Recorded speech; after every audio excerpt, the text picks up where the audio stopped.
ओम श्री सर्वपितृभ्यो नमः।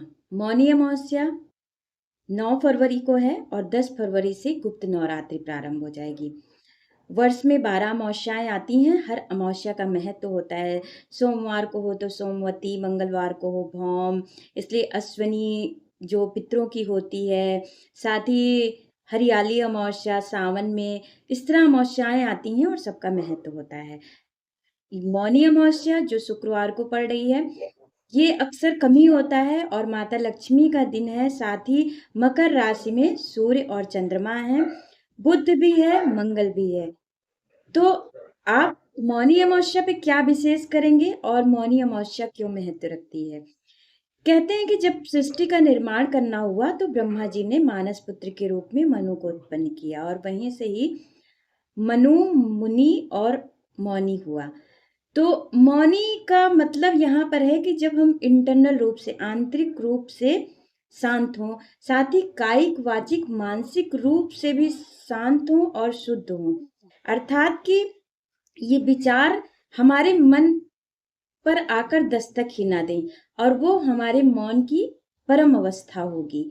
तो सभी संकल्प लें कि सवा घंटे नहीं तो कुछ आधे घंटे ही ससंकल्प मौन लें। और मौन में ऐसा कि जब विचार भी नहीं आए और उसमें मानस रूप से मन में आप भगवान का ही स्मरण करें। बचपन में याद है जब रेडियो सुनते रहे होंगे घर में सब लोग, और लेट नाइट होता था तो कहते थे सिलोन कैच किया है, अब इतनी समय वहाँ लास्ट न्यूज़ या जो भी रहता था, मेरी मेमोरी में है छुट्टी, तो फ्रीक्वेंसी क्लियर हो जाती है और साइंटिफिकली उसको भी देखा गया, उसका दूसरा रूल है।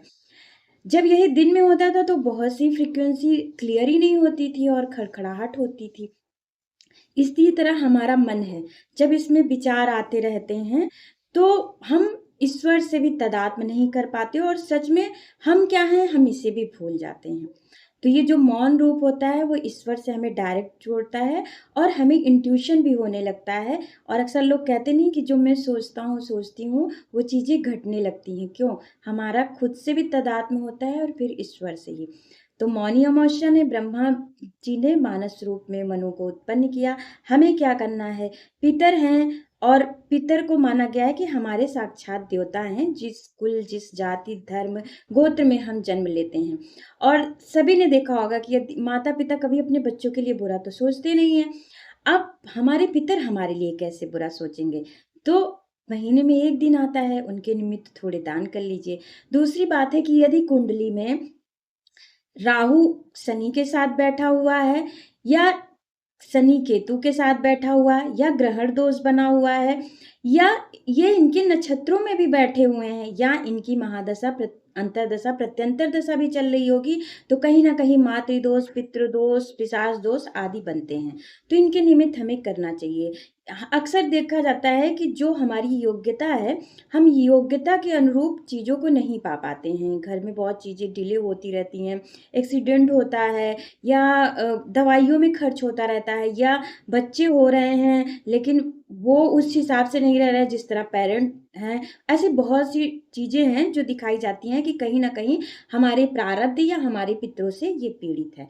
तो छोटा-सा उपाय करना है।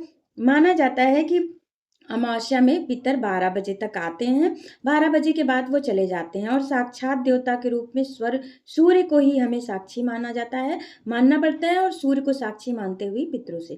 तो ससंकल्प आप मौन रहेंगे, गंगा जल डाल के स्नान करेंगे, अगर आप पवित्र नदियों के किनारे रहते हैं तो वहाँ पर जाकर स्नान करेंगे। काला तिल, मिश्रित जल सूर्य को देखकर अर्पित करेंगे, साथ ही थंब से इस तरह डालते हुए काले तिल और जल को दक्षिण मुखी होके पितरों के नाम आप करेंगे कि पितर, मैंने जाने अनजाने में कोई पाप किया या आप यहाँ पर आए हैं तो ये जल मैं अर्पण कर रहा हूँ, अर्पित कर रहा हूँ, आप ग्रहण करें। इस तरह करके जब आप लोटे में जल लेंगे ऐसे डालेंगे और ये चलता चला जाएगा। इस तरह आप उन्हें अर्पित करेंगे। उनके निमित्त आप भोग निकाल सकते हैं, खाना, उसके बाद आप ब्राह्मण आदि को दान कर सकते हैं। इसमें आपको अष्ट दान भी ज़रूर करना है। पद्म पुराण आदि में भी वर्णन किया गया है कि आज के दिन किया गया दान हमें अक्षय पुण्य देता है, साथ ही जाने अनजाने में जो भी गलतियाँ हुई हैं, उनके पाप से भी मुक्त करते हैं। तो जो 8 तरह का जो आपका दान होता है उसमें तिल, लोहा, सोना, कपास, नमक, 7 तरह के जो शतंजा होते हैं, भूमि, गाय आदि का दान किया जाता है। छाता दान करें, चप्पल दान करें, जो नीडी व्यक्ति हों उनको जाकर दान करें और वो इसे धारण करेंगे, यूज़ करेंगे तो आपके सारे कष्ट दूर होंगे। और भाव हमेशा देने का हो, एक मतलब बहुत ही दिल से दान कीजिए, ये घमंड में नहीं कि मैं किसी को दे रहा हूँ, क्योंकि आप दे रहे हैं, कोई ले रहा है, ये बड़ी बात है। नहीं लेने वाले कहाँ पे मिलते हैं। तो एकदम नम्र स्वभाव से ईश्वर को ध्यान करते हुए, अपने पूर्वजों को ध्यान करते हुए, कृतज्ञ भाव से इसे दान कीजिए। अब कहते हैं कि सोना कहाँ से आएगा, चांदी कहाँ से आएगा, या भूमि का जैसे दान कहा हमने, गाय का दान कहा, तो आप इसके निमित्त ससंकल्प ले सकते हैं कि अभी मेरी इतनी कैपेसिटी नहीं है कि मैं नहीं कर सकता हूँ।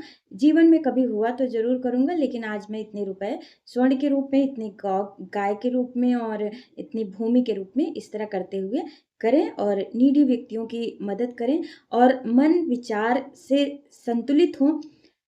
ये करें तो देखिए ये मौनी अमावस्या के बाद आपके समस्त कार्य पूर्ण होंगे। साथ ही और छोटे-छोटे उपाय और जो ग्रह परिवर्तित हो रहे हैं, इनका क्या प्रभाव पड़ेगा, इसे भी देखिएगा। तो पहली बार जुड़ रहे हैं, यूट्यूब पर हैं तो